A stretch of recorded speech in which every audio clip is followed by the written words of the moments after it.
ওরা কেন ভাঙলো লালু বাবার মাজার? আরে লালু বাবা তুই আমার মাজার ভাঙ্গা দিয়েছে। বাবা বলাইছে আমরা আয়া বলছি তাহলে কুটনা মারে। বাবা গো ও বাবা, আরে পাগলা বাবার মাজার ভাঙ্গা কইরা দিছে খান খান। আরে পাগলা বাবার মাজার ভাঙ্গা কইরা দিছে খান। এখন আমরা কোথায় গেলে পাইবো এমন বাসস্থান? আরে এখন আমরা কোথায় গেলে পাইবো সিদ্ধির বাসস্থান? আরে পাগলা বাবার মাজার ভাঙ্গা কইরা দিছে খান খান। আরে থাম, ইদুন গান বাজনা করলে কাম হইতো না, প্রতিবাদ জানান লাগবো। দফা এক দাবি এক। আরে স্লোগান ধর। আমাদের দাবি মানতে হবে মানতে হবে, সিদ্ধি খাওয়ার জায়গা চাই, দিতে হবে দিতে হবে দিতে হবে দিতে হবে। ওরা কেন ভাঙলো লালু বাবার মাজার? আরে লালু বাবা তুই আমার মাজার ভাঙ্গা দিয়েছে। আরে এখন আমরা কোথায় গিয়ে থাকবো বলো বাবাজি? আরে থাম, প্রতিবাদ হবার আইছি, খালি গান জাজি কি দরজ কারণ কি?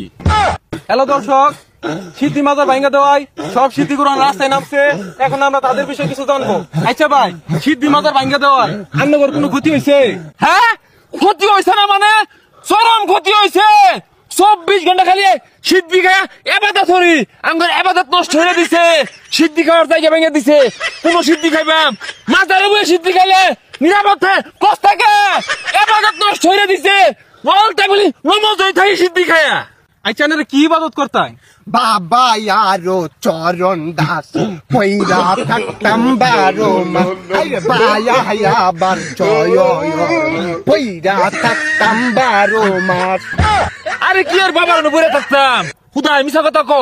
বাবার নাম বাঙ্গায়া বাবার উছিলাই খালি সিদ্ধি খাইতাম আর খিচুড়ি খাইতাম। ও এখন তো ভাঙ্গা দিছে, বাবা বলাইছে আমরা আয়া বলছি তাহলে কুটনা মারে। আচ্ছা আপনি কোন মাজার থেকে আসছেন? আমি কালু বাবার মাজার থেকে আইছি, আর ও আইছে লালু বাবার মাজার থেকে। আরেকজন আছে ন্যাংটা বাবা মাজারের সিদ্ধিকুর, ওরে সামনে আনতাছি না, কারণ ও 12 মাসে ন্যাংটা থাকে আর সিদ্ধি খা। বাবা গো কই গেলা? বাবা গো ও বাবা, আমি তোমায় ভালোবাসি, চরণ ধরিতে বাবা গো বাবা, তোমার কাছে আসি বাবা, কালু বাবা তোমায় ভালোবাসি। আরে আপনাদের মূল দাবিটা কি এটা আমাকে বলেন। মাজার ভাঙছে দুঃখ নাইকা, সিদ্ধি খাওয়ার জায়গা নাইকা, কত শান্তি লাগতো বাবা গো, সিদ্ধি খাইতাম বাবা গো বাবা, আমি তোমায় ভালোবাসি। আচ্ছা আমি বুঝছি আপনারা মাজারও বিশাল ইবাদত করতেছুন। আচ্ছা নামাজ কয় ওয়াক্ত এটা কোনছে? এনে অক্তের কি আছে? আমরা সিদ্ধি খুঁড়েরা দিনে রাতে নামাজের বই থাই। এই যে আপনাদের শরীর থেকে গাঁজা পাতার গন্ধ আসতেছে, আর কতদিন ধরে গোসল করি না, তাও তো ঠিক ঠিকানা নাই। আপনাদের শরীরে কি ফেরেস্তা আছে? আর আপনাদের শরীরে তো তেমন পর্দাও নাই। আরে মনের ভর্তা বড় ভর্তা, বাইরের ভর্তা দরকার নাই, তাই তো আমরা মাজারে দিনে রাতে সিদ্ধি খাই। আরে পাহানির ভিতর জ্বললে বাতি, জ্বর বাতাসে নিবে না। আরে ল্যাংটা বাবার মুরিদ হইলে নামাজ রোজা লাগে না। বাবা হু হু লঙ্গি কইলা দেহে গু। এ আপনাদের যে হাল, না জানি ল্যাংটা বাবা সিদ্ধি খুরদের কি অবস্থা।